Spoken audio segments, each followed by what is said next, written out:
the way he left things in L.A. That left him with an appetite that has him still hustling. Well, it's been a tight one so far as we get the second quarter going back here. And before we move on, what do you guys think about what we've seen so far from the Bulls? Right from the start, they have been able to really own that paint and just dominate the backboard. Well, Greg, you can't dominate the boards unless all 5 guys are making the effort to box out and chase down the ball. And a moment now to reset the lineups, courtesy of Gatorade, all fueled up for the second quarter of basketball.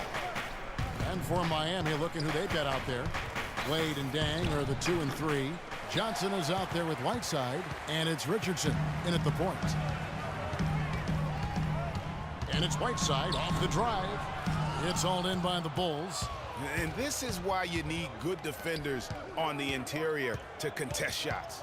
Yeah, Greg, making every shot a hard one, even the shots in close. Out of bounds, Bulls ball as Chicago keeps possession. Last season, the Bulls were a tough matchup, solid margin of victory for them, and never looked overwhelmed, Clark. Yeah, you know what? They're a team that's even-keeled, the type of team that can win anytime they take the floor. They have a system that works and good talent, actually excellent talent to make it special, and that combination is a winning one. The Heat making a switch here. Bosh is checked in. A minute and a half gone here in the second quarter. Richardson against Holiday. Wade right side. Dang for 3. For Chicago, they've gone 1 of 3 to start out the second quarter. And they double up Butler. Here's the dish to Dunley. He kicks it to McDermott. From deep three-point range, and the Bulls get it back. This all no good. They really depend on him to convert those chances. A lot of times, even with solid D draped on him, they expect him to make it. Dang for 3. Kept alive. Wade outside. Good ball movement here by the Heat. From deep three-point range, and again, it's the Heat missing. And here are the Bulls now. Only giving up 2 points this quarter. They get it back. There was just enough defensive pressure to get him off balance and cause that shot to go awry. He feeds it to Richardson. Miami no good on that time either. And that's playing into the hands of the defense right there. No way you can sneak that shot by him, Greg. I mean, he was all on top of that one. Really impressed with the way Jimmy Butler last season made big strides in his game, going from a supporting role player to someone you can build your team around. And Jimmy Butler had the career highs across the board last season. Won the Most Improved Player of the Year award. Really picking up his production in his 4th season. You know, we had seen the flashes of potential in Butler before. Last season, he sustained great play and really took everything to the next level. Here's what Chicago's going with right now. Gibson comes in for McDermott, and it's Brooks in for Justin Holiday. Richardson against Brooks, and the pass to Dang. Bosh drives in, and there's the slam dunk to finish it off. Hang time on that rim puts a little whipped cream on that angel food cake there.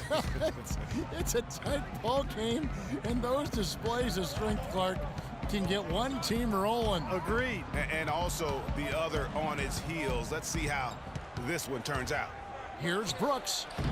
And it's off the back rim. No good. Miami trailing. Wade outside.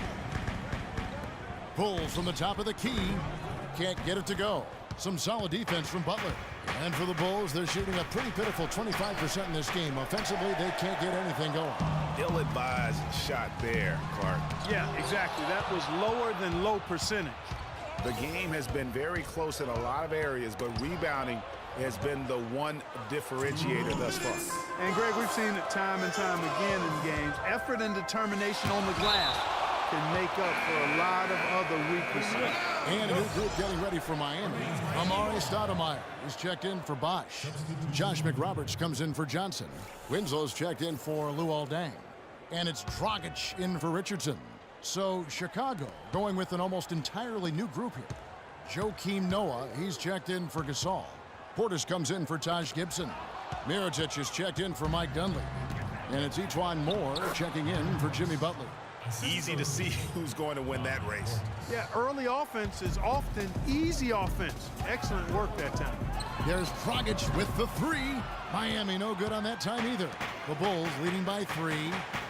Guys, the Bulls defense was as stout as ever last season. A big part of that is they have guys that challenge you inside and at the rim. Even off the bench, all of their bigs are mobile and protect the basket. Rose, he's checked in for the Bulls.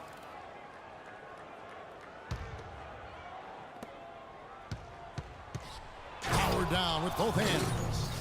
And what a beautiful way to polish off that sequence. Just strong at attacking the rim. That just puts a little more momentum on their side, don't you think? Absolutely. The defense got to tighten up now. I mean, you can't have the opposing point guard throwing down on you like that. Talking about the Bulls and their rim protection, they had the lowest opponent field goal percentage on shots right at the rim. Yeah, and it helps when you compare 7-footers down low. It's not just the bigs, though. Even the perimeter players will track back and challenge at the rim. Really a total team effort. And one of Goran Dragic's greatest traits, Greg, excelling in the open court. High energy point guard, a lot like you, speed to burn, very smart guy. Coveted by many. He really is. And Kevin, he transitions from defense to offense as quickly as anyone in the league, a la Tony Parker, except he's also equally adept at facilitating for others and spotting up for the three, or just taking it to the rack himself. Whiteside's checked in for Stoudemire. Wade outside. And a foul on the shot. He'll go to the stripe for 2. And, you know, back to Goran Dragic, many of his transition opportunities start with his aggressive defense. Very active with his hands, has the instincts to jump passing lanes, the long arms to pick off passes. Suddenly, when he gets a steal, he's off and running. The first free throw is good. And talking about Goran Dragic, the one thing he has to be careful with is being over-aggressive on D. Reaching for steals makes you susceptible to blow-bys and escape dribbles, and that can lead to uncontested layups and dunks for your opponent. And Dwayne Wade, as we know, one of the best in the business at blocking shots from that off-guard position. Hard to think of a guard who has had as many swats as Dwayne Wade in the past couple of decades. One of the best ever.